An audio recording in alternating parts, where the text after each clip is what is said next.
सध्या आपण स्टार्ट करूयात. चला, हा एक न्यूमेरिकल आहे, हा सॉल्व्ह करूयात आपण. वाचावर सर्वांनी क्वेश्चन. सर्वांनी ट्राय करा, अटेम्प्ट करता येईल का नाही.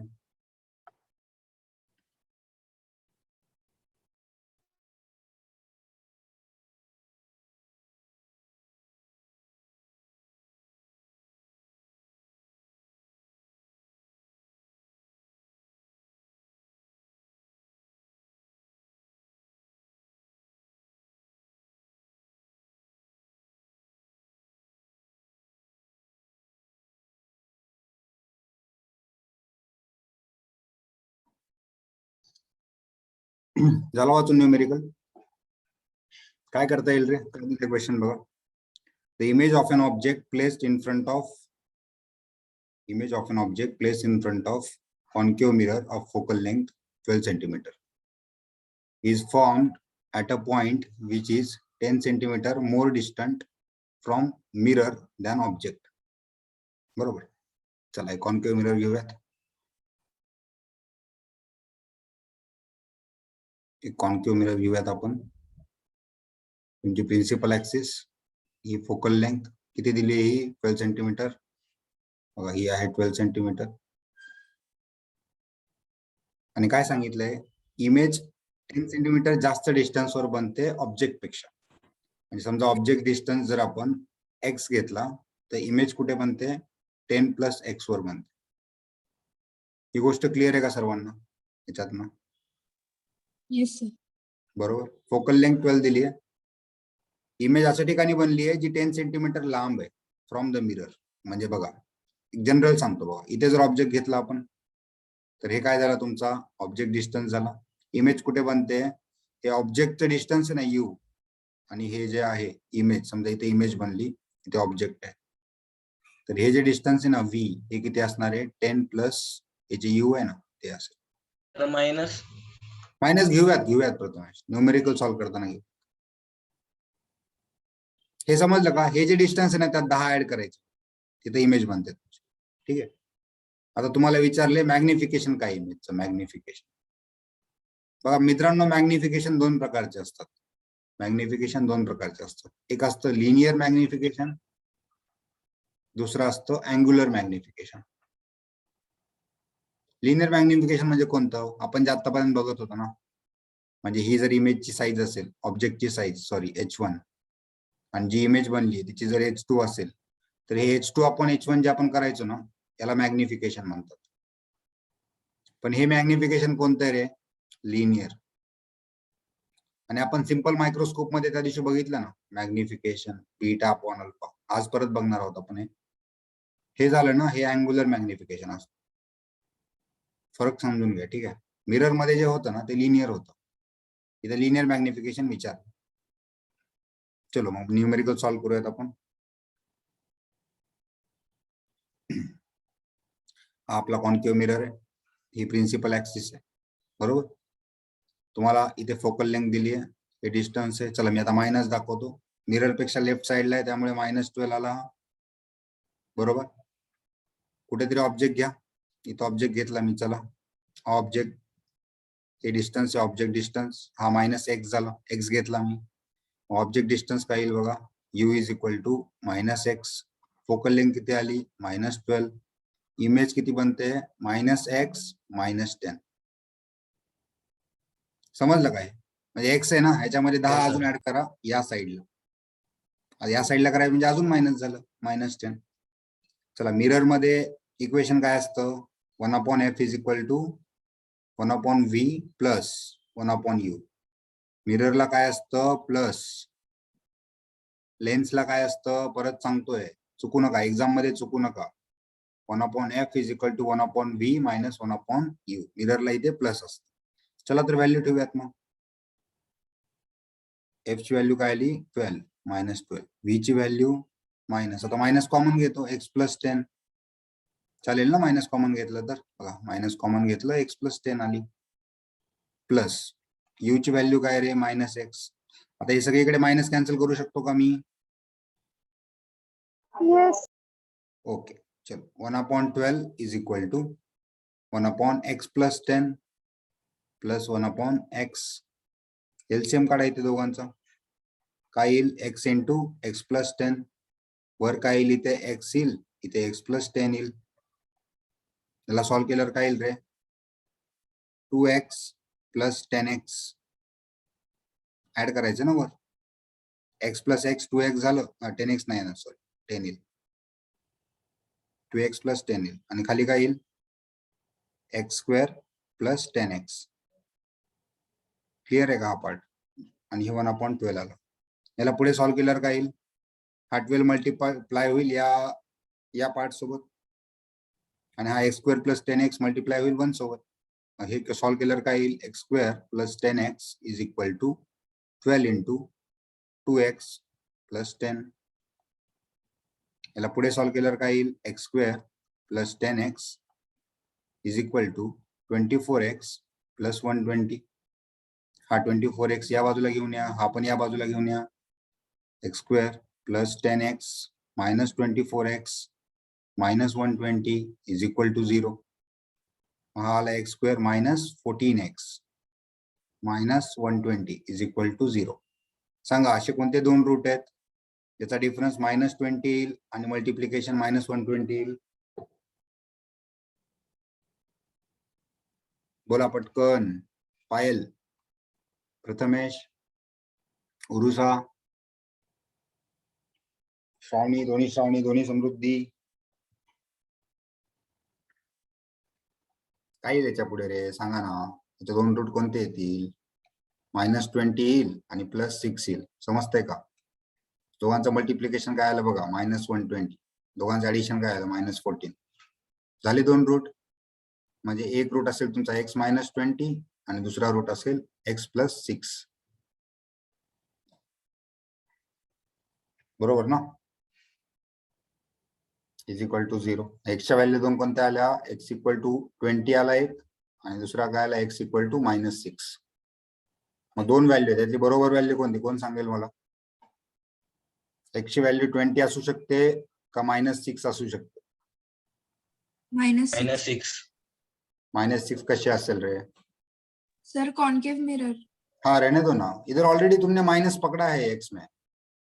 इधर ऑलरेडी माइनस पकड़ा है. अभी मेरे को बताओ अगर x का वैल्यू -6 लोगे तो क्या होगा. देखो -6. इमेज डिस्टेंस ऑब्जेक्ट डिस्टेंस तो पॉजिटिव हो गया. इसका मतलब मिरर की इधर होना चाहिए ऑब्जेक्ट. वो तो गलत है, इन फ्रंट ऑफ मिरर बोला है. समझ में आ रहा है क्या. हाँ समजलं का रे. -6 नाही येऊ शकत. -6 हे चुकीचं आहे. ऑलरेडी मायनस आलाय तुमच्या याच्यामध्ये. x = 20 यायला पाहिजे. म्हणजे ऑब्जेक्ट कुठे ठेवलाय तुम्ही -20 वर या बाजूला. तर हे -20 असेल तर इमेज कुठे बनेल 10 ऍड करा त्यात -30 वर बनेल. आता मॅग्निफिकेशन काय असतं h2/h1. h is equal to काय असतं रे v/u. मायनस असतं मिररला. मग हे आलं -30 divided by -20. Minus minus cancel. 1.5 times magnification होते. मायनस काय येतं ते इन्व्हर्टेड इमेज बनते त्यामुळे मायनस आले, बाकी काही नाही. पण मॅग्निफिकेशन किती होते 1.5 टाइम्स. क्लिअर आहे का सगळ्यांना हा न्यूमेरिकल कसा सॉल्व्ह केला. कुणाला डाऊट याच्यामध्ये काय. या टाइपचे न्यूमेरिकल सॉल्व्ह करा. चांगला आहे ना न्यूमेरिकल सॉल्व्ह करा या टाइपचे. टेक्स्ट बुक मध्ये बघा. आपण पण घेतलेत ना रे. 6 न्यूमेरिकल्स घेतले होते. ऑलमोस्ट 20 to 30 MCQ घेतलेत आपण. त्या दिवशी MCQ सेशन घेतला ना आपण. या टाइपचे MCQ सॉल्व्ह करा. ठीक आहे. क्लिअर आहे हा पार्ट. पुढे जायचं. हो सर. स्लोप फुजेल. Yes sir. समझ में आ रहा है. चलो नेक्स्ट. सर बोलो फुजेल बोलो. वो v = -30 कैसे आ गया. -30 कैसे आएगा. ये देखना इधर u = -x है ना. x की वैल्यू मैंने -x की वैल्यू 20 आ गई. तो अब इधर वापस रख दे. -x की वैल्यू 20 है -10. इधर बोला है ना इमेज 10 सेंटीमीटर ज्यादा दूर बनती है मिरर से. ये देखो इधर लिखा है image is formed at a point which is 10 centimeter more distant from mirror than object. तो ऑब्जेक्ट इधर है ना अगर तो इमेज मिरर से 10 सेंटीमीटर दूर बनेगी। तो ये अगर 20 है तो 10 सेंटीमीटर ऐड कर दो लेफ्ट साइड में, 30 हो जाएगा, -30। या इधर सॉल्व करो डायरेक्ट, -30 आ जाएगा। समझ में आया? Yes sir. ओके चलो, हा एक न्यूमेरिकल होता प्रथमेशने विचारलेला डाऊट. चलो याच्यात काय दिले बघा रे, पाचा परत क्वेश्चन. हा पण चांगला क्वेश्चन आहे 12th point of view. A fish is looking from within water, sees the outside world through circular horizon. If the fish is under root 7 meter below the water surface, then the radius of circular horizon will be. म्हणजे काय बघा, fish कुठे असतो? पाण्यात. चला पाणी घ्या, इथे पाणी आहे बरोबर. फिश कुठे आहे? पाण्यामध्ये फिश आहे. मग फिश, हा फिश आहे समजा. मला सांगा, फिश पाण्यामध्ये असताना तो एका ठराविक अंतरावरच बघू शकतो, म्हणजे ठराविक एका आर्क मध्येच बघू शकतो. याच आर्क मध्ये फिश बघू शकतो. का बरं सर असं का म्हणताय तुम्ही? हे बघ, इथे वॉटर आहे, त्याला बाहेरचं वर्ल्ड बघायचं म्हणजे बाहेरच्या कोणत्याही गोष्टी बघायच्या. ठीक आहे, तर हा ठराविक एका आर्क मध्येच बघू शकतो हा फिश. मिनिट, ठीक आहे, ठराविक आर्क मध्येच बघू शकतो. का बरं सर? हे बघ, हे आहे वॉटर म्हणजे डेन्सर मीडियम बरोबर. याच्या पलीकडचं जर फिशनं बघायचा प्रयत्न केला तर काय होईल? टोटल इंटरनल रिफ्लेक्शन होईल, बाहेरचं काही दिसणारच नाही त्याला. समजतोय का हा कॉन्सेप्ट? एका ठराविक लेवल पर्यंतच तो बघू शकतो फिश. आणि तुम्हाला विचारलंय हा जो होरायझन आहे ना, सर्क्युलर होरायझन हवाला, त्याची रेडियस विचारली तुम्हाला, हे डिस्टन्स विचारले तुम्हाला.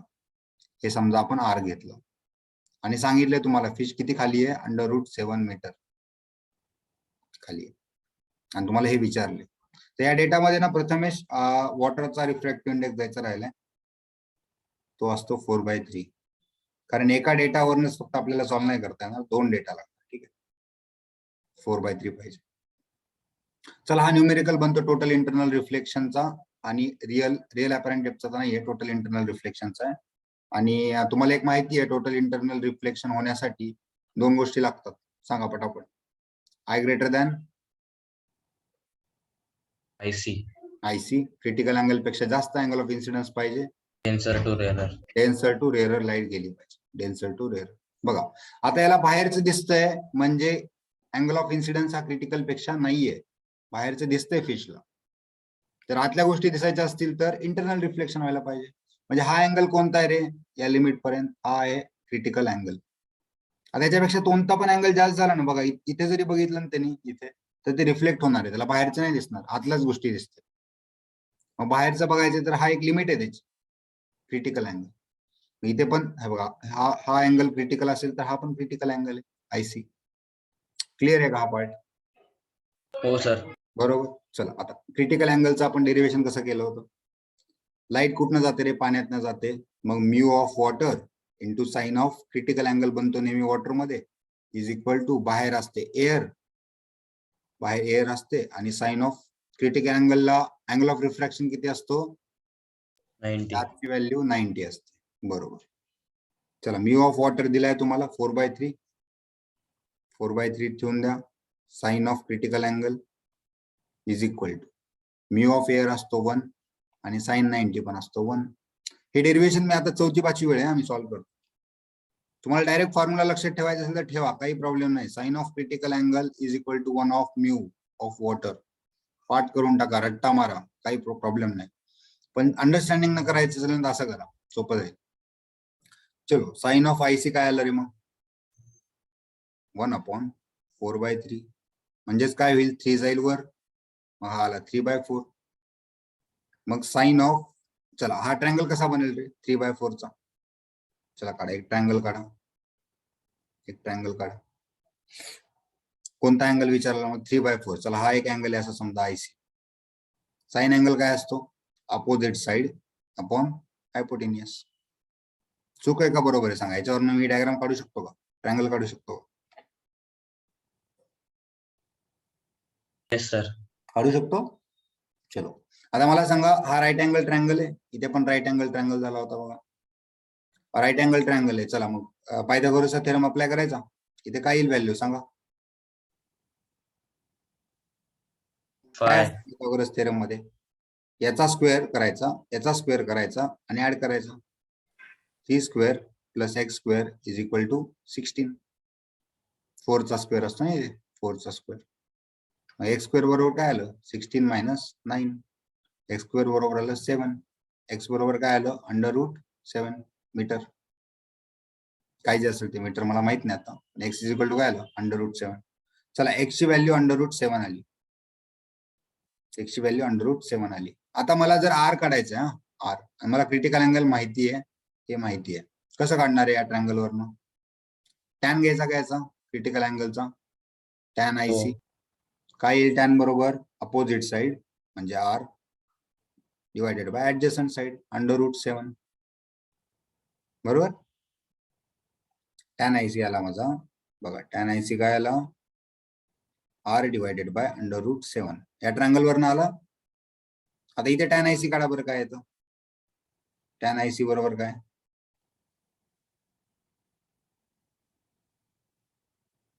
काढा ना रे. Opposite side upon adjacent side. ही अपोजिट आहे, ही ऍडजसंट आहे आणि हा हायपोटेनियस आहे. मग टॅन ऑफ दिस अँगल काय येईल, opposite divided by adjacent √7. 3 by √7.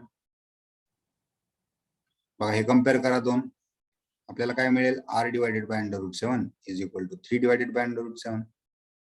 7 7 cancel, √7 cancel. R ची व्हॅल्यू किती आली, 3. A option. किंवा हाच ट्रायंगल आहे ना तुमच्याकडे मित्रांनो, याला फक्त असा व्हर्टिकल करा, याला फक्त रोटेट करा. असं काय बनतं बघा बरं, असं बनतं का बघा. ही साइड झाली 3, ही झाली 4 आणि ही आहे √7 जी दिली आहे डेप्थ ऑफ वॉटर. क्लिअरली कळतं, 3 आहे horizon, radius of horizon. Clear आहे का सगळ्यांना हा क्वेश्चन? हा कन्सेप्ट आहे क्रिटिकल अँगलचा. क्रिटिकल अँगलचा कॉन्सेप्ट वाचा. कुठे वाचला होता आपण, टोटल इंटरनल रिफ्लेक्शन मध्ये. Critical angle total internal reflection कधी होतं, I greater than I C आणि लाईट डेन्सर टू रेअरर गेली पाहिजे. आणि याच्यासाठी फॉर्म्युला लिहून दिलाय मी, हा फॉर्म्युला नोट करा, हा इम्पॉर्टंट आहे, त्याच्यावर एमसीक्यू बनतात.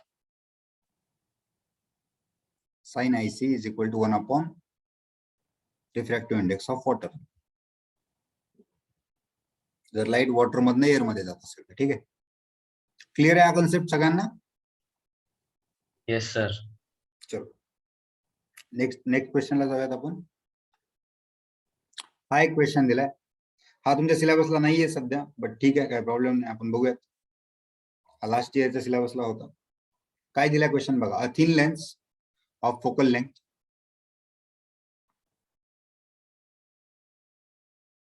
चला क्वेश्चन काय दिलाय बघा, a thin lens of focal length f1 and its aperture has diameter d. चला एक लेन्स काढूयात पटापट. एक लेन्स काढली मी, बरोबर.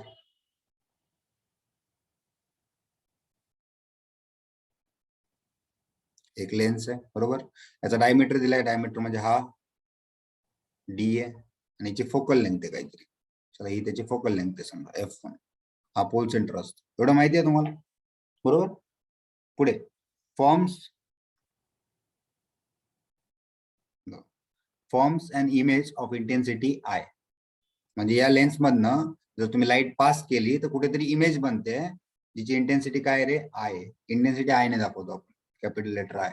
Now the central part of aperture म्हणजे lens up to diameter d/2 is blocked by an opaque paper. काय केलंय, याची डायमीटर डी आहे ना, त्याच्यातला अर्धा पार्ट म्हणजे बघा असा आणि असा, हा पूर्ण पार्ट ओपेक केलाय, म्हणजे याच्यातून लाईट ट्रान्सफर होऊ देत नाहीयेत, रिस्ट्रिक्ट केलंय लाईटला याच्यामधनं जाणं. हा पार्ट ओपेक केलाय. लेन्स कशी असते, ट्रान्सपरंट. पण हा पार्ट जो ओपेक केला, हा पार्ट ओपेक केलेला किती आहे, d/2. d/2 राहिला किती रे, d/2 राहिला, बरोबर ना. वरच्या साईडला काही आणि खालच्या साईडला काही राहिला, बरोबर. d/2 ओपेक केला. आणि आता विचारलंय, जर याच्यामध्ये जर आता अगोदर जी लाईट पास केली होती त्यामध्ये लेन्स तर पूर्ण ओपन होती. आता D/2 पार्ट ओपेक केलाय म्हणजे लाईट पास होऊ देत नाहीयेत. अगोदर इंटेन्सिटी आय होती, तर आता इंटेन्सिटी काय असेल ओपेक केल्यानंतर, हे एक विचारलं याच्यामध्ये. आणि दुसरं फोकल लेंथ ऑफ इमेज विचारली. तर एक गोष्ट क्लिअर ठेवा, ठीक आहे, एक बेसिक आहे खूप. समजा ही लेन्स असेल, ठीक आहे, या लेन्स इथून जर तुम्ही इथं लाईटचा सोर्स आहे, ऑब्जेक्ट आहे, ठीक आहे. आता या लाईटच्या सोर्स समोर मी जर इथे हा पार्ट ओपेक केला, कोणता पण लेन्स मधला थोडा पार्ट ओपेक केला, तुमची इमेज समजा इथे बनते या पॉइंटला, जेव्हा ओपेक नव्हता. आता मी जर पार्ट कव्हर केला, त्या केसमध्ये काय वाटतं रे तुम्हाला, इमेज अर्धी बनेल का? F/2 चा अर्थ काय आहे? अर्धी इमेज बनेल. 3F/4 चा काय अर्थ आहे? 3/4 इमेज बनेल. तर असं होईल का रे, सांगा बरं? नाही. तीच इमेज बनेल. एक गोष्ट लक्षात ठेवा, हे बघा, हा जो ऑब्जेक्ट आहे ना, ज्याच्यापासून लाईट रेज येत आहेत, त्याच्यापासून इन्फायनाइट रेज येत असतात, खूप सारे रेज येत असतात. मला सांगा, एवढा पार्ट जर तुम्ही ओपेक केलाय, तर या लाईटला ट्रान्सफर व्हायला बाकीचा एरिया आहे ना, खूप सारे रेज जातील, म्हणजे खूप सारे रेज जातील इमेज बनवायला, हा जरी ओपेक झाला तरी. त्यामुळे असं नाही होणार की लेन्सच्या पुढे जर तुम्ही काही पार्ट ओपेक केला तर अर्धी इमेज दिसते.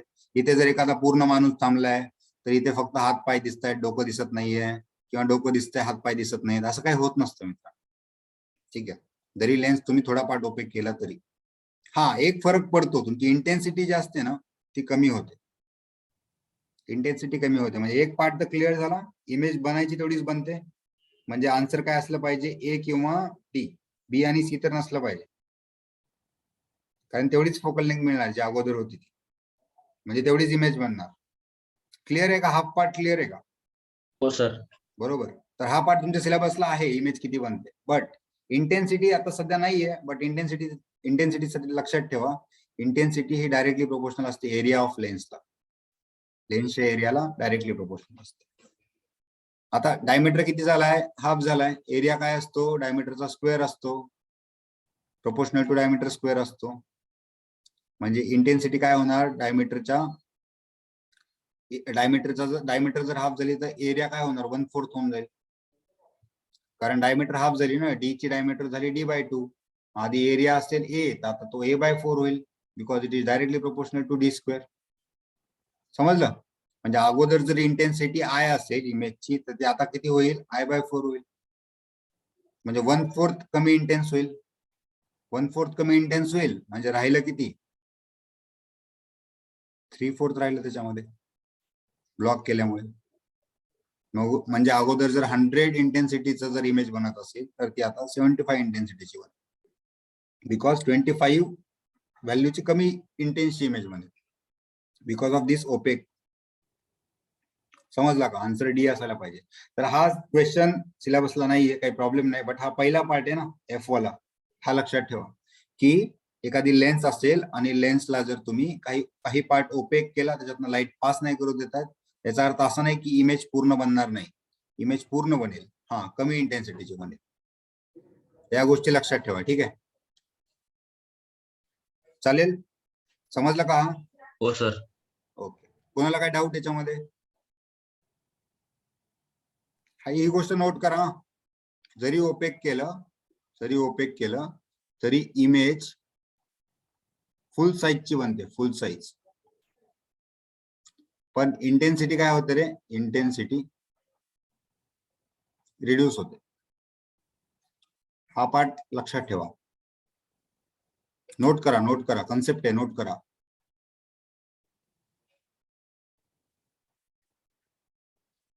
नोट केलं का सर्वांनी?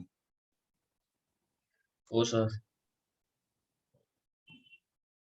लिहून घ्या रे मित्रांनो, हा पार्ट लिहून घ्या. मी सर्वांचे नोटबुक चेक करणार आहे जेव्हा आपण ऑफलाईन भेटू तेव्हा. मला हिटलर बनायला मजबूर नका करू. चलो नेक्स्ट क्वेश्चन घेऊयात. नोट केलंय हा पार्ट? नोट केला?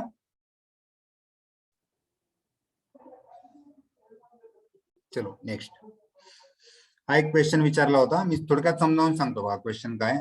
तर हा एक प्रिझम आहे, याच्यावर लाईट अशी येते, नॉर्मली येते लाईट, बरोबर? नॉर्मल कशी झालेली? हा एक प्रिझम आहे, ए बी आणि सी, बरोबर? इथला मॅक्झिमम अँगल दिलाय रिफ्लेक्शन साठी, हा अल्फा जो आहे ना, याची व्हॅल्यू 30 डिग्री आहे आणि सांगितलंय हा मॅक्झिमम अँगल आहे, त्याच्यासाठी टोटल इंटरनल रिफ्लेक्शन व्हायला पाहिजे प्रिझम मध्ये. जर असं असेल आणि हा जर प्रिझम आहे ना, सॉरी हा पार्ट प्रिझमचा या बाजूचा पार्ट, ज्या बाजूला लाईट बाहेर येणार आहे ना प्रिझम मधनं, हा पार्ट वॉटर मध्ये ठेवलाय, वॉटर मध्ये.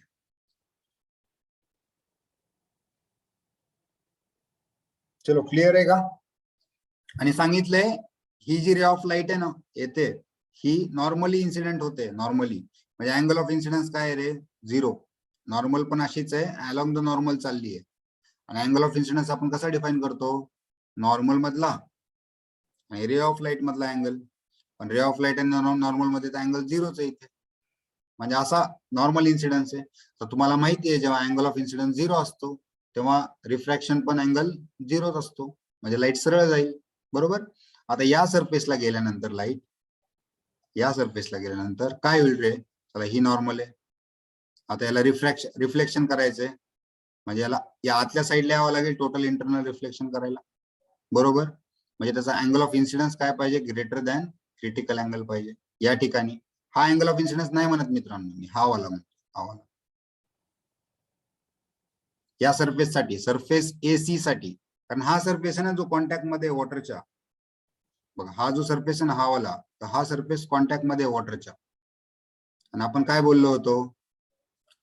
TIR होण्यासाठी काय लागतं? डेन्सर टू रेअरर लागतं. दुसरं काय लागतं? Angle greater than critical angle लागतो. आता हा तुमचा इन्सिडेंट आहे, अँगल ऑफ इन्सिडेंट या सरफेस साठी, इथे वॉटर कॉन्टॅक्ट मध्ये, ही झाली नॉर्मल. हा रे ऑफ लाईट. मग हा अँगल जर टोटल इंटरनल रिफ्लेक्शन व्हायचा असेल तर अँगल काय पाहिजे? ग्रेटर दॅन क्रिटिकल अँगल पाहिजे. क्लिअर आहे का हा पार्ट? हो सर. बरोबर. चला आता अँगल दिलेले बघूयात. हा अल्फा दिलाय 30 डिग्री, हा आहे 90 डिग्री ऍज पर फिगर. बघा हा 90 आहे. मग हा थर्ड अँगल काय येईल रे? 60 डिग्री येईल. 30, 60, 90. बरोबर मित्रांनो, हा 30 आहे तर हा पण 30 आहे. समजते का रे तुम्हाला? बघा हा 30 आहे ना, म्हणजे या दोन लाईन पॅरलल आहेत. बघा ही लाईन आणि ही लाईन पॅरलल आहेत. इथे जर 30 बनला तर इथे पण 30 बनेल. पण इथं 30 बनला तर हा अँगल किती असेल रे? बघा ही नॉर्मल आहे, हा सरफेस. बरोबर. हे दोन परपेंडिक्युलर आहेत, म्हणजे यांच्यामध्ये अँगल 90, हा झाला 30, हा राहिलेला काय असेल? 60. राहिलेला काय असेल? 60. म्हणजे 60 पेक्षा थोडा जरी अँगल मोठा झाला, बघा आता हा 60 आहे ना, म्हणजे 60.1 जरी झाला तरी टोटल इंटरनल रिफ्लेक्शन होईल. बघा ही लिमिट आहे, म्हणजे हा क्रिटिकल अँगल आहे 60.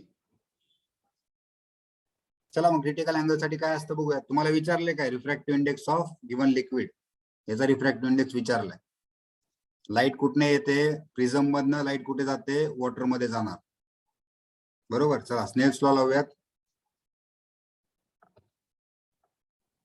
काय करतो आपण सांगा? लाईट सध्या प्रिझम मध्ये, म्हणजे refractive index of prism into sine of critical angle is equal to refractive index of water into sine of, काय होणार रे? क्रिटिकल अँगलला व्हॅल्यू किती असते रिफ्रॅक्शनची? 90 डिग्री असते. 90. बरोबर. म्हणजे कसा जाणार रे लाईट आपला? या बाजूला जाणार, या बाजूला, क्रिटिकल अँगलला. बरोबर ना? असंच काढतो ना आपण TIR मध्ये. बघा हा क्रिटिकल अँगल, हा वाला आयसीच्या वेळेस लाईट कशी जाते बघा? ग्रेजिंग द सरफेस बोललो होतो ना, घासून जाते पूर्ण सरफेसला पाण्याच्या. मग हा अँगल काय होऊन जातो? 90 डिग्री होऊन जातो. तीच कन्सेप्ट इथं पण आहे, फक्त डायग्राम थोडी ना टिल्ट केली आहे, बाकी काही नाही. कशी जाणार लाईट? या साईडला जाणार 90 डिग्रीला. हा आर झाला 90 डिग्री. साइन 90 काय आलं? 1 आलं. म्यू ऑफ वॉटर तुम्हाला विचारलाय, म्यू ऑफ वॉटर विचारलाय. म्यू ऑफ प्रिझम काय दिलाय रे? 3/2. बघा हा दिलाय ना 3/2. आणि क्रिटिकल अँगल किती येते? 60 डिग्री. सर तो 60 कसा आला? 60 आला ना रे मित्र, आहे बघ ना क्रिटिकल अँगल. लाईट अशी चालली आहे, बरोबर, सरळ गेली लाईट. समजतंय? हा. बरोबर. ही नॉर्मल आहे या सरफेसची. हा. बघ क्रिटिकल अँगल काय असतो? नॉर्मल सोबत रे ऑफ लाईट न बनवलेला अँगल, हा 60. आता मला सांग, जर लाईटला आतमध्ये रिफ्लेक्ट व्हायचं असेल तुला लाईट कशी यायला पाहिजे मग? अशी येऊन चालेल का? 60 येऊन जास्त लागेल ना. जास्त लागेल ना, म्हणजे असं यायला पाहिजे लाईट कुठेतरी हा 61 वगैरे व्हायला पाहिजे. पण तुला हा मॅक्झिमम व्हॅल्यू दिली आहे, 30 डिग्री मॅक्झिमम दिली या अँगलची. मॅक्झिमम म्हणजे काय समजलं का तुला? आता 30 नाही, मला सांग हा जर असा गेला तर हा 30 पेक्षा कमी होईल ना, म्हणजे 29 व्हायला पाहिजे जर याला 61 व्हायचं असेल तर. हा बरोबर ना? मग तुला हो. तर हा मॅक्झिमम घ्यायला सांगितलं 30, म्हणजे तुझ्याकडे अवेलेबल अँगल किती आहे? दोघांची बेरीज किती अवेलेबल आहे? 90 आहे. मग हा जर मॅक्झिमम 30 दिला तर हा उरलेला 60च असणार ना तुझा, जो ओके सर, क्रिटिकल. समजलं. बरोबर. चलो हा झाला 3/2 इंटू साइन 60 असतो √3/2. 2 2 झाले 4, वर आला 3√3. हा असणार तुमचा रिफ्रॅक्टिव्ह इंडेक्स ऑफ वॉटर, म्हणजे आन्सर डी असायला पाहिजे. चेक करून घे बाबा एकदा.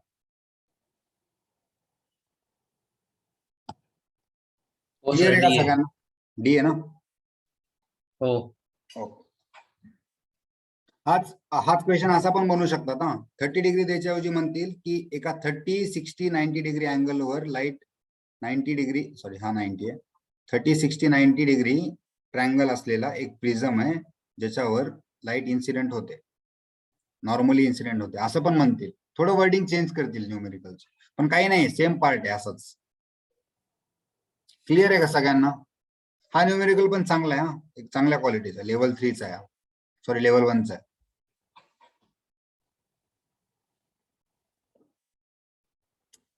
क्लिअर आहे का रे? डाऊट याच्यामध्ये काही? श्लोक समजलं का रे? 3/2 कैसे आया? कौन सा? 3/2 3/2 कैसे आया? ये वाला? अच्छा ये दिया है ना इधर, देखो ना, refractive index of prism. Upon critical angle कैसे अप्लाई करते हैं? देखो ये वाटर से लाइट जाती है, ये नॉर्मल रहता है, बराबर, फिर ये रिफ्लेक्ट होता है वाटर में ही. रिफ्लेक्ट कब होता है? जब angle greater than critical angle रहता है. लेकिन उसके पहले जब लाइट क्रिटिकल एंगल पे इंसिडेंट हो जाती है वाटर में से एयर में जा रही है, तो अपन रूल कैसे अप्लाई करते हैं? Mu of water into sine of critical angle is equal to mu of air into sine of refraction angle. ये तो 90 रहता है. ये केस अपन ने पढ़ा था TIR के लिए, जहां वाटर से एयर में जा रहा है. अपना रिक्वायरमेंट क्या है? डेंसर से रेयर जाना चाहिए, नॉट नेसेसरी वाटर से एयर ही जाना चाहिए हर बार. हाँ ये केस में वाटर डेंसर है एयर से, लेकिन इधर है ना तुम्हारा जो प्रिज्म है वो डेंसर है वाटर से, तो टोटल इंटरनल रिफ्लेक्शन हो जाएगा ना, डेंसर टू रेयर जा रहा है, तो इधर भी TIR हो सकता है. और ये 3/2 वैल्यू इसके रिफ्रैक्टिव इंडेक्स का है जो प्रिज्म का है. ओके. ओके. अजून काय डाऊट कोणाला? समजून घ्या, ठीक आहे, समजून घ्या, वेळ लागू द्या पण समजून घ्या. रीना समजते का?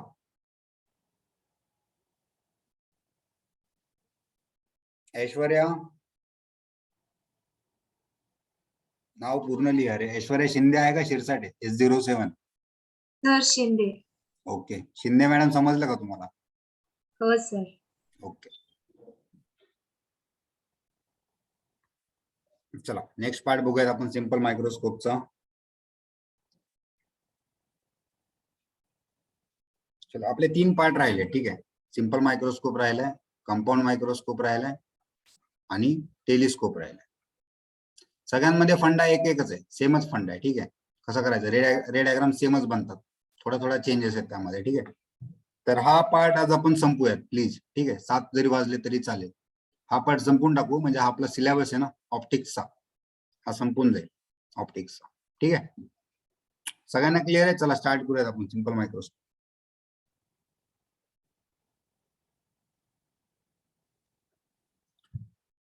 तर सिंपल मायक्रोस्कोप करण्याआधी आपण बेसिक बघूयात थोडं.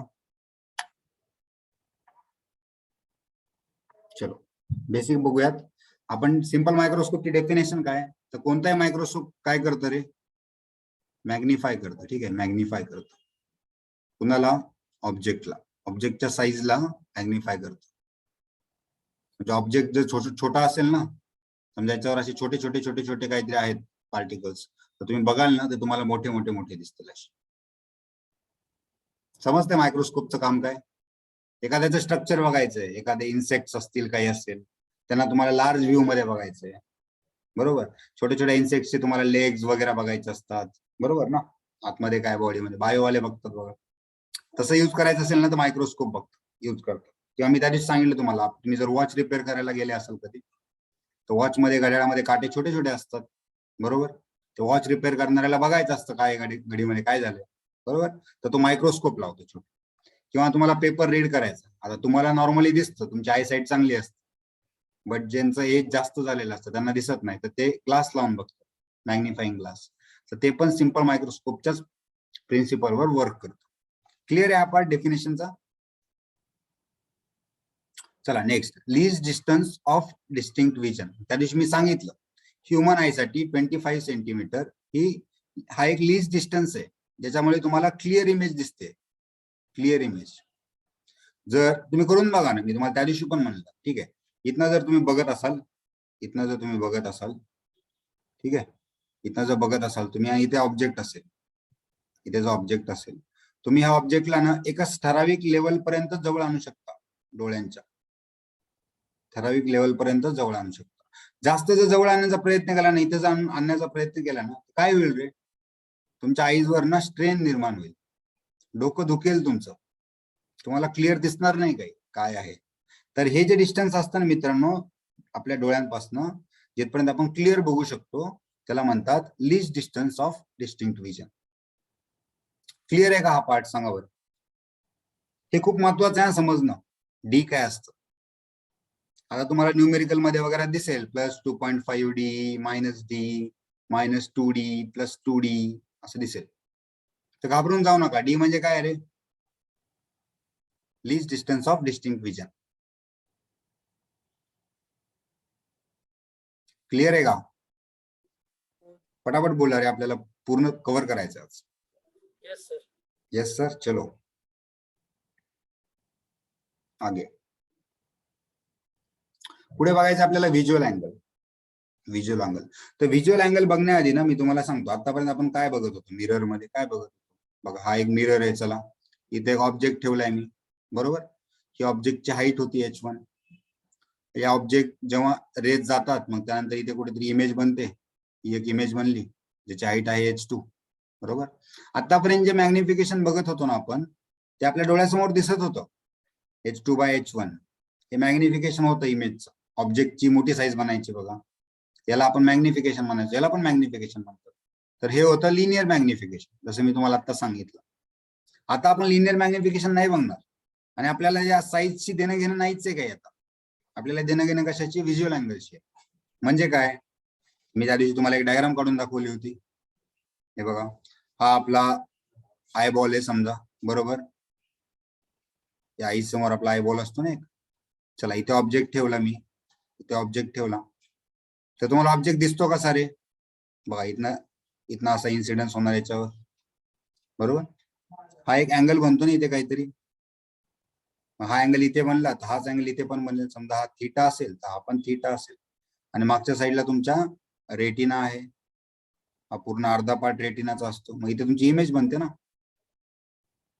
हा पार्ट त्या दिवशी पण घेतला होता मी, बघा इथे इमेज बनते, बरोबर. म्हणजे एखाद्या गोष्टीकडे जर तुम्हाला बघायचंय, इथून या आईज वरनं तुमच्या तुम्ही हा ऑब्जेक्ट बघताय, आता याच्या साईजशी देणं घेणं नाहीये किती साईज आहे ऑब्जेक्टची.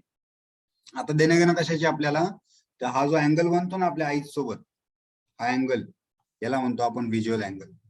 कोणती पण गोष्ट बघायची, स्क्रीनकडे बघताय, याची स्क्रीन आहे बघा तुमची, समजा आता याच्या समोर तुम्ही बसले इथे, बरोबर. तुमच्या इथे स्क्रीन आहे समजा, चला इथे स्क्रीन आहे, बरोबर. आणि स्क्रीन समोर जर तुम्ही बसले, व्हिज्युअल अँगल कसा काढणार? हा वाला, हा व्हिज्युअल अँगल. ही स्क्रीन जर जवळ आणली तर काय होईल रे? हा व्हिज्युअल अँगल बनेल, मोठा दिसेल ना ऑब्जेक्ट तुम्हाला. क्लिअर होतोय का कन्सेप्ट? किंवा या केसमध्ये बघा, ऑब्जेक्ट जर जवळ आणा, अजून थोडा इथे जवळ आणलं ऑब्जेक्ट, तर आता कसं बनेल बघा बरं, असं बनेल. इमेज मोठी दिसेल तुम्हाला, आता अँगल पण मोठा दिसेल, θ2. जर हा θ1 असेल तर, मी काय केलं, फक्त अगोदर डिस्टन्स डी होतं, आता ते लेस दॅन डी केलं फक्त. म्हणजे डिस्टन्स मी जसं कमी करतोय तसा माझा थीटा वाढतोय, मॅग्निफिकेशन वाढतंय. हा पार्ट क्लिअर आहे का? विचारा स्वतःला, मग पुढे जाऊ.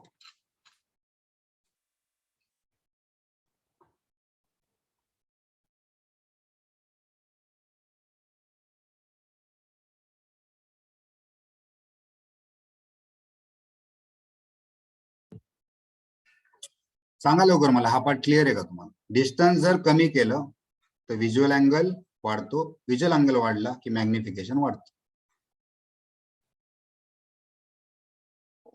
क्लिअर आहे? मार्क करा, हे लिहून घ्या.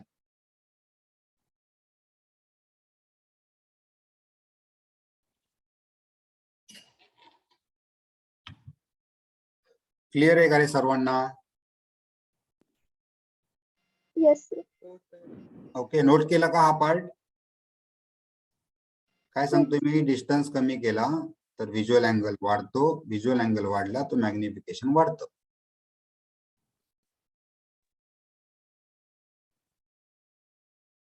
समझ में आया फुजेल? Yes, sir. हर्षल, हर्षवर्धन, हो सर. के तनिष्का, Yes, sir. चलो सगळ्यांना समजला हा पार्ट? श्रद्धा, समजलं का रे?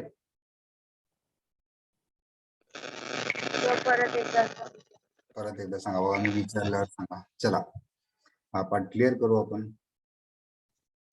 व्हिज्युअल अँगल काय असतं बघा. हे बघा, ही एक बिल्डिंग आहे, ही एक बिल्डिंग आहे आणि तुम्हाला बिल्डिंग बघायची इथनं, बरोबर? इथनं तुम्हाला बिल्डिंग बघायची, इथनं बिल्डिंग बघायची. कशी दिसते आपल्याला इमेज बघा. तर ही हाईट असते एच, आपल्याला पूर्ण हाईट दिसते त्याची, पण आता या हाईटशी देणं घेणं नाहीये. आपल्याला काय काय दिसतो, हा एक अँगल बनवतो आपल्या हाईट सोबत, हा असतो थीटा. मागे इमेज कशी बनते मग मी सांगितलं, इथं असतो आयबॉल, मागच्या साईडला रेटिना असतो, हा रिफ्लेक्ट मध्ये जाणार, हा थीटा तर हा पण थीटा, मग इथे इमेज बनते आपल्या रेटिनावर, बरोबर? हा जर थीटा असेल. आता हा काय झाला व्हिज्युअल अँगल. म्हणजे काय व्हिज्युअल अँगल? म्हणजे जो ऑब्जेक्ट आपल्याला व्हिज्युअली दिसतोय तो आपल्या आईज सोबत किती अँगल करणार, तो झाला तुमचा व्हिज्युअल अँगल. आता मी समजा हा ऑब्जेक्ट मला डिटेल मध्ये बघायचं किंवा मॅग्निफाईड व्ह्यू बघायचं. तुम्ही अज्युम करा ना, तुम्ही 500 मीटरवरनं एखादी गोष्ट बघताय तर ती तुम्हाला छोटीच दिसते. मी तुम्हाला त्या दिवशी म्हणलं ना, तुम्ही जर ग्राउंडवरनं एरोप्लेन बघत असाल तर तुम्हाला ते छोटंच दिसतं. जेव्हा ते ग्राउंडवर येतं, म्हणजे डिस्टन्स कमी होतं तुमच्या दोघांमधलं, तर तुम्हाला ते क्लिअर दिसतं, मॅग्निफाईड व्ह्यू दिसतो. तसाच कन्सेप्ट आहे याच्यामध्ये. जर एखादी बिल्डिंग बघताय त्या बिल्डिंगकडे जवळ जाऊन बघणार तुम्ही, तर काय होईल रे, व्हिज्युअल अँगल मोठा होईल. आता थीटा आहे, आता काय होईल, θ1 होईल. व्हिज्युअल अँगल मोठा दिसेल. जसं डिस्टन्स कमी करणार तुम्ही तसा व्हिज्युअल अँगल मोठा होईल, म्हणजे मॅग्निफाईड इमेज दिसेल तुम्हाला. हा पार्ट क्लिअर आहे का? परत एकदा सांगतो.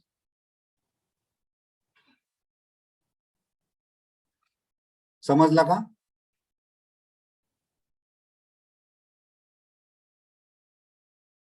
कीर्ती, आर्या?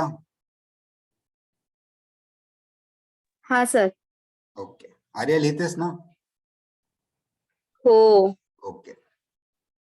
हर्षवर्धन काय सुरू आहे रे? लहान नाही राहिलो आपण. सॉरी सर, ते स्क्रीनचं ते चुकून हे झालं. ओके, चलो आता नेक्स्ट काय बघायचं आपल्याला, मॅग्निफिकेशन ऑफ मायक्रोस्कोप. मॅग्निफिकेशन काय असतं? आता आपण बोललो ना, मॅग्निफिकेशन दोन प्रकारचे असतात. एक असतं लिनियर, दुसरं असतं अँग्युलर. लिनियर कुठे बघितलं सर? ते H2 अपॉन H1 होतं ना, ते लिनियर झालं. अँग्युलर काय असतं सर? हे बघ, angular magnification capital letter M ने दाखवतं. त्याचा फॉर्म्युला असतो बीटा अपॉन अल्फा. काय असतो हे मी सांगणार तुम्हाला. Beta upon alpha. तर बीटा म्हणजे काय असतं? Angle, sorry, visual angle form by final image. म्हणजे इमेजने बनवलेला, आपल्या आईज सोबत इमेजने बनवलेला अँगल, त्याला म्हणायचं बीटा, बरोबर? आता इमेज कशी बनते, काय बनते आपण बघूयात पुढे. पण बीटा म्हणजे काय? Visual angle form by final image. Alpha काय? Visual angle form by object kept at distinct vision. कारण आपल्याला तर माहिती आहे आपण ऑब्जेक्ट कोणताही ऑब्जेक्ट बघायचा, हा ऑब्जेक्ट आहे आणि आपल्याला आईज पासून बघायचं आपल्या, तर आपल्याला एक माहिती आहे आपण फक्त डिस्टिंक्ट विजन पर्यंत बघू शकतो. त्याच्या जवळ आणलं तर आपल्याला स्ट्रेन येतो आईजवर, बरोबर. तर आपण आता कोणता पण ऑब्जेक्ट बघायचा आहे ना, तर ऑब्जेक्ट डिस्टन्स मिनिमम किती असणार? डिस्टिंक्ट विजन एवढं असणार. त्यामुळं ऑब्जेक्ट आपल्याला कधी पण आपल्या विजन पर्यंतच ठेवायचा आहे आणि त्यानंतर जो आपण व्हिज्युअल अँगल मोजतो त्याला अल्फा म्हणायचं. आणि हा अल्फा मेजर करताना काहीच वापरायचं नाही, लेन्स पण वापरायचा नाही, मिरर पण वापरायचं नाही, काहीच नाही वापरायचं अल्फा मेजर करताना. हा बीटा मेजर करताना तुम्ही वापरा ना, लेन्स लावून वगैरे. या मायक्रोस्कोप मध्ये वगैरे काय नसतं, लेन्सेस असतात वेगवेगळ्या, ते बघायचं आपल्याला. मॅग्निफिकेशन काय असतं? मॅग्निफिकेशनचा फॉर्म्युला कळाला का? हा लिहून घ्या. मॅग्निफिकेशन म्हणजे काय? Beta upon alpha. बीटा म्हणजे काय? Visual angle form by final image, आणि अल्फा काय? Visual angle form by object kept at distance D. Kept at distance D. Final image कुठेही बनू शकते, डी ला पण बनू शकते किंवा डी पेक्षा जास्त अंतरावर पण बनू शकते, आईज पासून बनू शकते, जास्त अंतरावर पण बनू शकते. क्लिअर आहे का? हा पार्ट लिहून घेताय का? हा पार्ट लिहून घ्या. Magnification of microscope, capital letter M, आणि याला म्हणतात angular magnification. Angular magnification beta upon alpha. Beta म्हणजे visual angle form by final image, alpha म्हणजे visual angle form by object kept at distance D. झाला का रे? हा पार्ट क्लिअर झाला?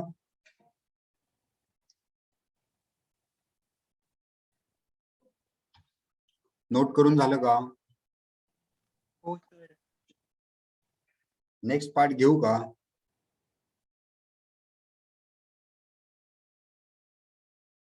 No sir. No sir लिहिण्यापर्यंत लिहून झालं असतं.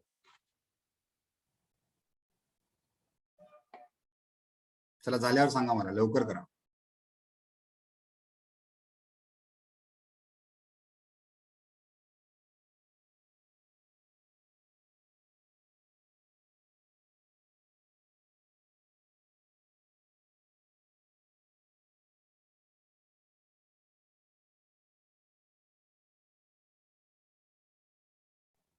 क्लिअर आहे का रे आता? चलो डन. थँक्यू. आर्या लिहून झालं? हो सर. ओके. चला सिंपल मायक्रोस्कोप बघूयात आता. तर मी सांगतो त्या गोष्टी लक्षात ठेवा. सिंपल मायक्रोस्कोप म्हणलं की तुम्हाला 2-3 गोष्टी लक्षात आल्या पाहिजेत. ठीक आहे. पहिली गोष्ट काय? तर सिंपल मायक्रोस्कोप म्हणजे एक कॉन्व्हेक्स लेन्स असते. दुसरं काय? सिंपल मायक्रोस्कोप मध्ये ऑब्जेक्ट हा फोकल लेंथ आणि पोल सेंटरच्या मध्ये ठेवायचा असतो. आणि इमेज कशी बनते याच्यामध्ये? इमेज बनते मॅग्निफाईड इरेक्ट.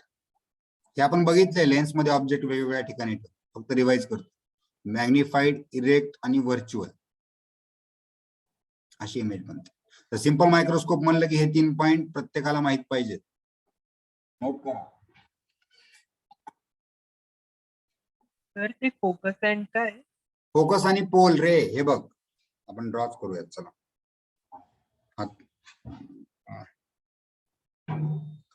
हा तुमचा कॉन्व्हेक्स लेन्स,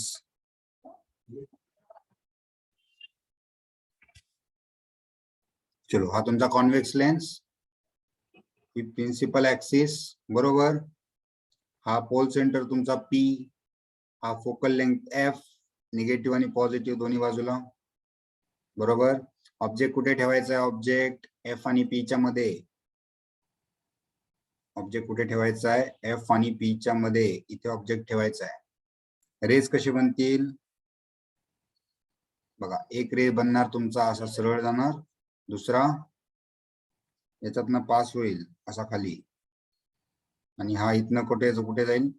फोकस मधनं पास होईल. आणि हे दोन्ही रेज कशा असतील रे? डायव्हर्जिंग. हे रेज असे निघाले, ही तुमची कॉन्व्हेक्स लेन्स आहे, ही कॉन्व्हेक्स लेन्स. तुम्ही जर या पॉइंट वरनं बघत असाल, या पॉइंट वरनं, ही तुमची आईज आहेत बघा, या पॉइंटवर बघत असाल तर तुम्हाला रेज मीट होणार नाही त्या बाजूला. तुम्हाला काय करावं लागेल रे, एक्सटेंड करावे लागतील रेज, असे एक्सटेंड करा आणि या बाजूला तुमची काय बनेल, इमेज बनेल. या बाजूला या ठिकाणी तुमची काय बनेल, इमेज बनेल. चलो इथे बनणार तुमची इमेज. ही जर इमेज असेल ए बी तर ही काय बनेल, ए डॅश बी डॅश. वरच काय डॅश लिहिलं सर, तर बघ ना ए मधनं रेज आलेत नाही, इथे ए डॅश बनवणार आणि प्रिन्सिपल ऍक्सिस वर काय असणार तुझा, बी डॅश असेल. समजलं का इमेज कशी बनते मायक्रोस्कोप मध्ये. ऑब्जेक्ट इथे ठेवायचा असतो, इथे एफ आणि पीच्या मध्ये, एफ आणि पीच्या मध्ये.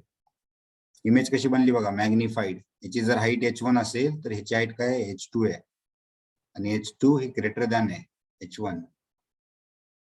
पण सर तुम्ही तर बोलले इथे हाईट साईज बघायचीच नाहीये, अँगल बघायचा आहे. हो अँगल बघायचा आहे, आपण जाऊयात त्याला. आणि इमेज कशी बनली आहे बघा, इरेक्ट बनली आहे, सरळ बनली. इथे ए बी वर ए वर आहे, इथं पण ए वर आहे. आणि इमेज व्हर्च्युअल का बनली सर, कारण आपण एक्सटेंड करून बनवतोय. ऍक्च्युअली जे रिफ्रॅक्ट झालेले रेज आहेत ते तर मीट होणारच नाहीये, ते इन्फिनिटीला चाललेत. क्लिअर आहे हा पार्ट. चला आता मॅग्निफिकेशन कसं काढायचं मग. Magnification is equal to beta upon alpha. Beta काय आहे सर, तर हे बघ एक ट्रायंगल घे, हा ट्रायंगल घे, ए बी पी हा ट्रायंगल घे, बरोबर. बीटाचा डेफिनेशन काय होता, व्हिज्युअल अँगल फॉर्म बाय, बघा बीटा काय असतो रे, visual angle form by final image. ही फायनल इमेज आपली ए डॅश बी डॅश. आणि यांनी व्हिज्युअल अँगल काय बनवला आईज सोबत बघा आपल्या, तर हा बनवलाय, हा आहे तुमचा बीटा, बरोबर. मग या ट्रायंगल मध्ये ए बी पी, या ट्रायंगल मध्ये ए बी पी, या ट्रायंगल मध्ये बीटाच्या ऐवजी मी जर टॅन बीटा काढला, टॅन बीटा, तर काय येईल रे, हा बीटा आहे, टॅन बीटा काय येईल, अपोजिट साइड म्हणजे h1 divided by adjacent side. Sir हा तर ऑब्जेक्ट डिस्टन्स आहे u, क्लिअर आहे का, ऑब्जेक्ट डिस्टन्स टॅन बीटा आला. आता अल्फा काय असतो मग सर, तर अल्फा मी तुम्हाला सांगितलं, कोणता पण ऑब्जेक्ट तुम्हाला बघायचा असेल तर हा विदाऊट लेन्स किंवा विदाऊट मिरर बघायचा आहे सुरुवातीला. मग विदाऊट लेन्स जर h1 ची हाईट तुम्हाला h1च दिसेल आणि हे डिस्टन्स किती ठेवायचे तुम्हाला, मिनिमम d एवढं ठेवायचं. मग टॅन अल्फा काय बनेल रे या केसमध्ये, टॅन अल्फा अपोजिट साइड काय h1, ऍडजसंट साइड काय d. आता मी तुम्हाला सांगितलं ऑप्टिक्स मध्ये सगळे अँगल हे छोटे छोटे अँगल बनत असतात, त्यामुळे इथे तुम्ही स्मॉल अँगल अप्रॉक्सिमेशन लावू शकता.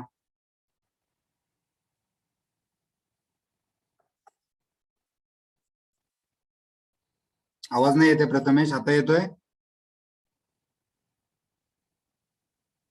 बाकीच्यांना आवाज येतोय का रे. Yes. Okay. Yes. Beta upon alpha, तर स्मॉल अँगल अप्रॉक्सिमेशन मध्ये एक माहिती आपल्याला, tan alpha is approximately equal to alpha, म्हणजेच tan beta is approximately equal to beta.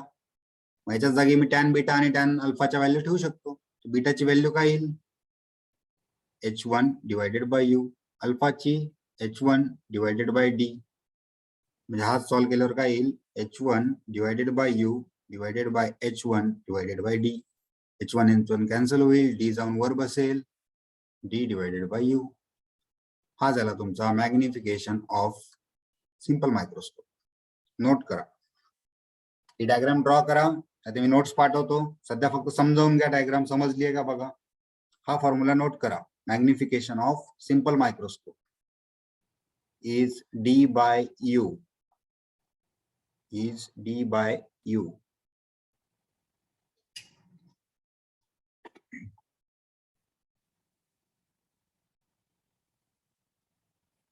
Clear आहे का, हा पार्ट सर्वांना क्लिअर आहे का, कुठे डाऊट येतो सांगा मला. इथे मी फक्त अँगल्स बघतोय, बीटा अल्फा अँगल बघतोय, मला गरज नाही आहे हाईटची वगैरे. मी h1 बाय h2 नाही बघत किंवा h2 बाय h1 नाही बघत, बीटा अपॉन अल्फा बनवणार. इमेज ने किती अँगल बनवलाय, बीटा. मग तुम्ही म्हणणार सर हा जो अँगल बघताय तुम्ही ऑब्जेक्टने बनवलेला, हा अल्फा पण आहे असेल ना, तर नाही मित्रांनो, हा अल्फा नसणार. अल्फा काढताना तुम्हाला लेन्स वापरायचीच नाहीये, विदाऊट लेन्स काढायचं, विदाऊट लेन्स. याचा अर्थ काय, म्हणजे मॅग्निफिकेशन बघायचंय ना, तर एक काम करा, अगोदर बिना लेन्स तुम्हाला जेवढं बघता येईल ना, जेवढा व्हिज्युअल अँगल होईल ना तेवढा बनवा विदाऊट लेन्स. त्यानंतर लेन्स लावा आणि मग बघा किती अँगल बनतो, आणि या दोघांचा रेशो घ्या बीटा अपॉन अल्फाचा, ते असेल तुमचं मॅग्निफिकेशन. म्हणजे अगोदर विदाऊट लेन्स यूज करता जेवढं पाहायचं तेवढं पाहून घ्या, जेवढा अँगल बनतो तेवढा बनवा, त्यानंतर लेन्स वापरा आणि त्यानंतर जो अँगल बनतो या दोघांचा रेशो घ्या, म्हणजे हे होऊन जाईल मॅग्निफिकेशन. आणि एक लक्षात ठेवा, अल्फा काढताना लेन्स वापरायची नाही, नेकेड आईने बघायचं आपलं. क्लिअर आहे हा पार्ट?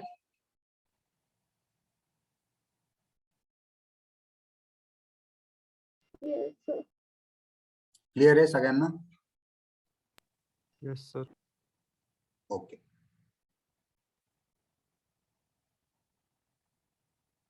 चलो आता आपण दोन केसेस बघूयात की हे मॅग्निफिकेशन मॅक्झिमम कधी असतं आणि मिनिमम कधी असतं. ठीक आहे, मॅक्झिमम कधी असतं आणि मिनिमम कधी असतं.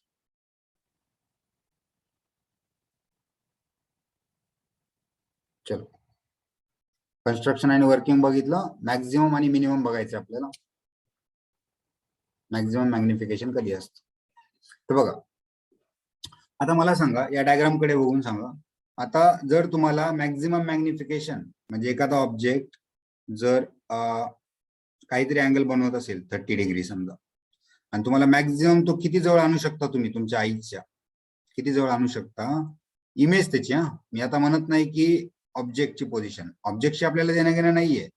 तुम्ही बघताय मायक्रोस्कोप वापरल्यानंतर जे बघताय ती इमेज बघताय तुम्ही, ऑब्जेक्ट नाही. ऑब्जेक्ट तुम्ही काढल्यावर दिसतो तुम्हाला ऑब्जेक्ट, बरोबर, मायक्रोस्कोप बाजूला केल्यावर. बट तुम्ही मायक्रोस्कोप मधून जे बघताय ती इमेज बघताय. मग मॅक्झिमम मॅग्निफिकेशन कधी मिळेल रे? मॅक्झिमम मॅग्निफिकेशन कधी मिळेल, जेव्हा ही इमेज आहे ना, तुम्ही ज्या डिस्टन्स पर्यंत बघू शकता नॉर्मल वे मध्ये, तिथपर्यंत जर तुम्ही इमेज आणली तर मॅक्झिमम मॅग्निफिकेशन मिळेल. आणि तुम्हाला तर माहिती आहे तुम्ही डी डिस्टन्स पर्यंतच बघू शकता क्लिअरली. मग जर मी इमेज डी डिस्टन्स पर्यंत बनवली, ही जी इमेज आहे ना इथपर्यंत, समजा हे माझं डी डिस्टन्स आहे, हे वाला, इथपर्यंत जर मी इमेज बनवली तर मला मॅक्झिमम मॅग्निफिकेशन मिळेल या मायक्रोस्कोप मधनं. मग ऑब्जेक्ट कुठे ठेवायचा आहे? ऑब्जेक्ट तो ऑब्जेक्टच्या डिस्टन्सला ठेवायचा आहे. व्ही ची व्हॅल्यू पण -d होईल बघा लेफ्ट साइडला असल्यामुळे, आणि फोकल लेंथ ही तर मायनस असणार आहे, -f. Sorry, focal length positive असेल, कॉन्व्हेक्स लेन्स आहे.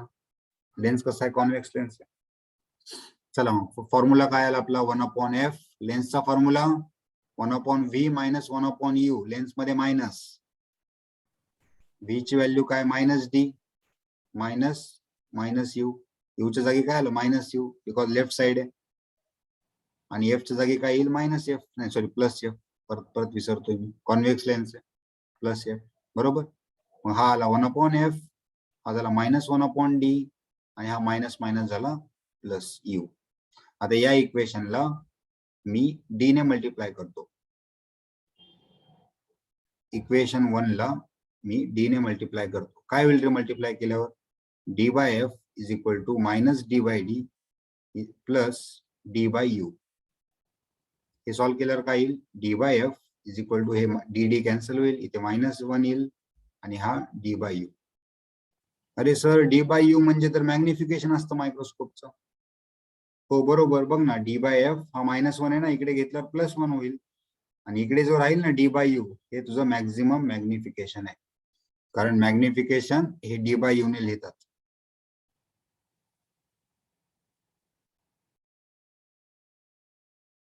ओके, बघा मॅक्झिमम मॅग्निफिकेशन काय आलं रे? d/f +1. करतो, रिपीट करतो प्रथमेश, एक मिनिट. मॅक्झिमम मॅग्निफिकेशन काय? d/f +1, बरोबर. कधी बनणार आहे मॅग्निफिकेशन? मॅक्झिमम कधी येणार? जेव्हा तुमची इमेज ही डी डिस्टन्सला आणून ठेवणार तुम्ही, कारण डी डिस्टन्स पर्यंत तुम्हाला दिसतं क्लिअरली, तुमची डिस्टिंक्ट विजन आहे, बरोबर. मिनिमम मॅग्निफिकेशन कधी असेल? मिनिमम मॅग्निफिकेशन कधी असेल सांगा? एखादी इमेज तुम्हाला मिनिमम मॅग्निफिकेशन कधी बघणार तुम्ही? जेव्हा तुम्ही रिलॅक्स आईने बघणार, एकदम नॉर्मल वे मध्ये.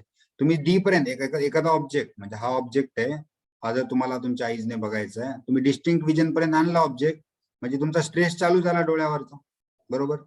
हा ठीक आहे, तुम्हाला इमेज मॅग्निफाईड दिसणार, बट तुमच्या डोळ्याला त्रास होणार ना.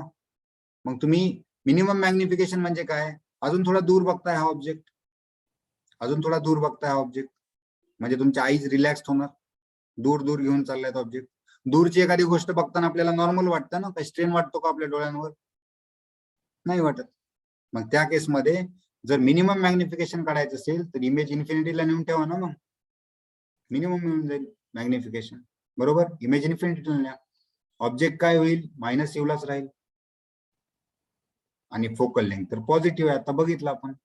मग परत फॉर्म्युला कसा बनेल, 1/f is equal to 1/v minus 1/u, या सिमिलर टाईपने जसं इथं केलं तसंच.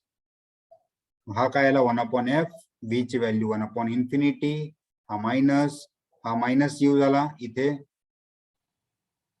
बरोबर. इथे मायनस यू झाला म्हणजे इथे झाला प्लस यू. 1/इन्फिनिटी काय असतं, 0, म्हणजे 1/u ची व्हॅल्यू काय आली, 1/f आली.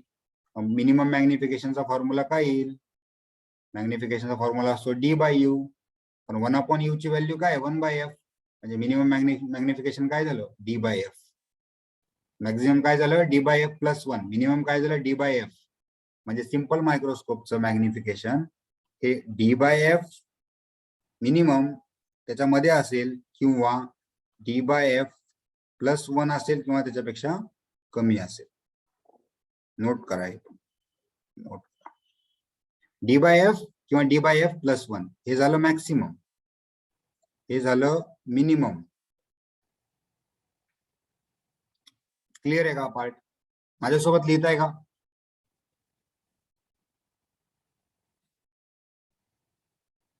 लिहून द्या, मी एक्सप्लेन करतो परत, काय प्रॉब्लेम नाही.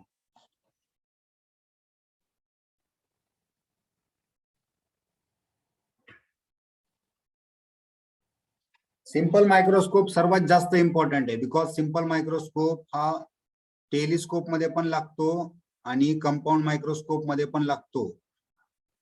सिंपल मायक्रोस्कोप खूप महत्वाचा आहे, पाण्यासारखा आहे, पाण्यासारखा. पाणी कुठं पण लागतं ना, वॉटर, चहा मध्ये पण लागतं, सगळीकडे लागतं, तसं सिंपल मायक्रोस्कोप खूप महत्वाचं आहे. लिहून घेतलं का रे, मी परत एक्सप्लेन करतो. हा पार्ट फक्त सॉल्व्ह नाही करून दाखवणार, हा तुम्हाला समजेल. नोट्स पाठवू, ठीक आहे, नोट्स पाठवतो, अभ्यास करा रे तुम्ही, मी सर्व करतो, नोट्स पाठवतो तुम्हाला. समजला का सिंपल मायक्रोस्कोप, परत समजावून सांगतो, नोट करा, ह्या गोष्टी नोट करा, हे महत्वाचं आहे.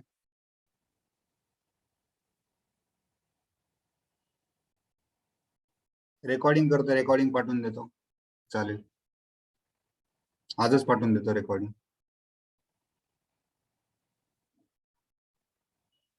क्लिअर आहे का हा पार्ट, परत एकदा बघायचा, नोट करून घ्या, ठीक आहे तुम्ही.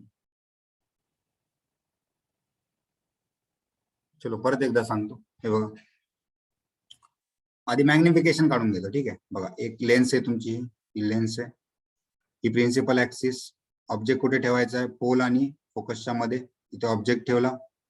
ऑब्जेक्ट कसा बनणार, इथून हा फोकस आहे तर इथे पण एक फोकस आहे, तर ह्या याच्यातनं पास होणार, फोकस मधनं, हा पोल मधनं पास होणार.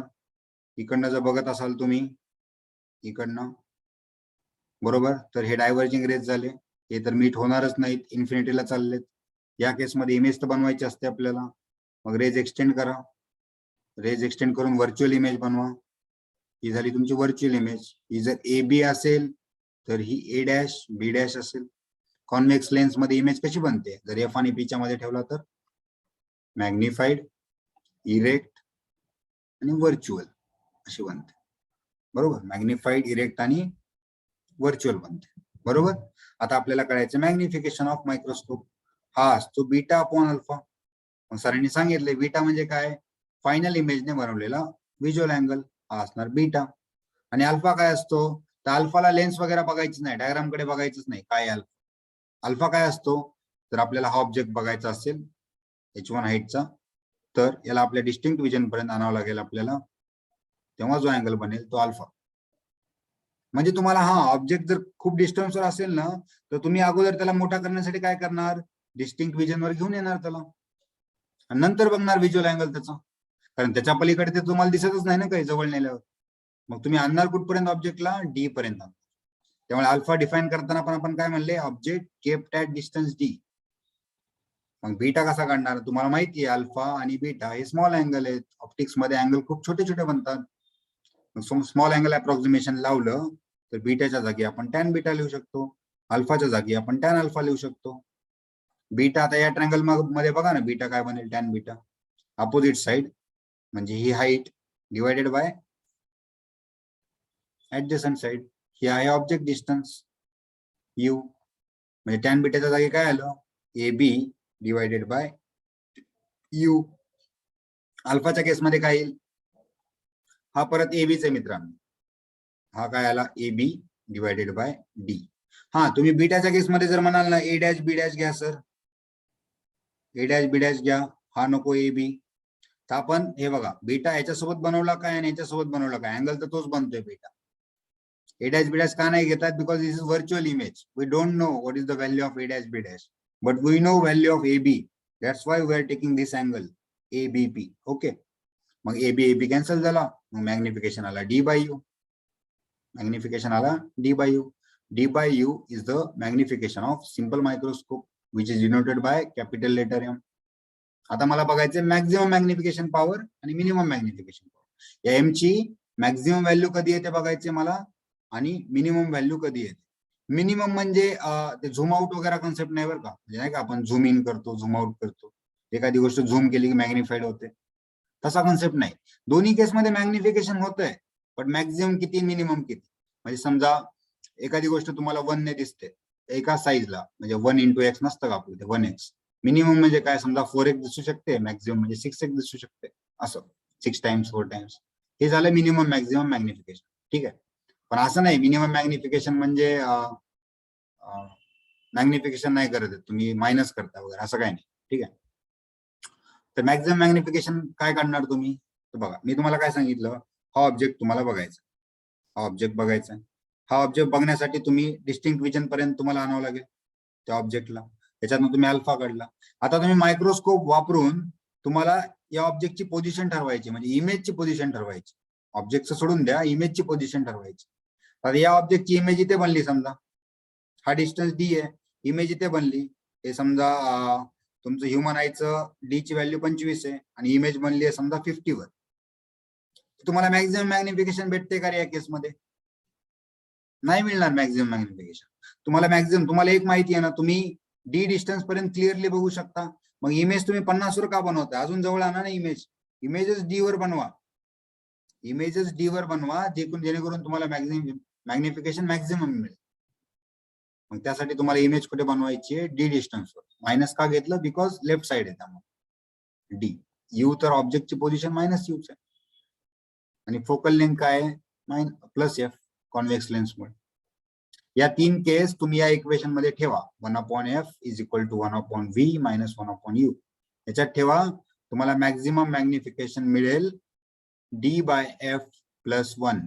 दिस is maximum magnification for simple microscope.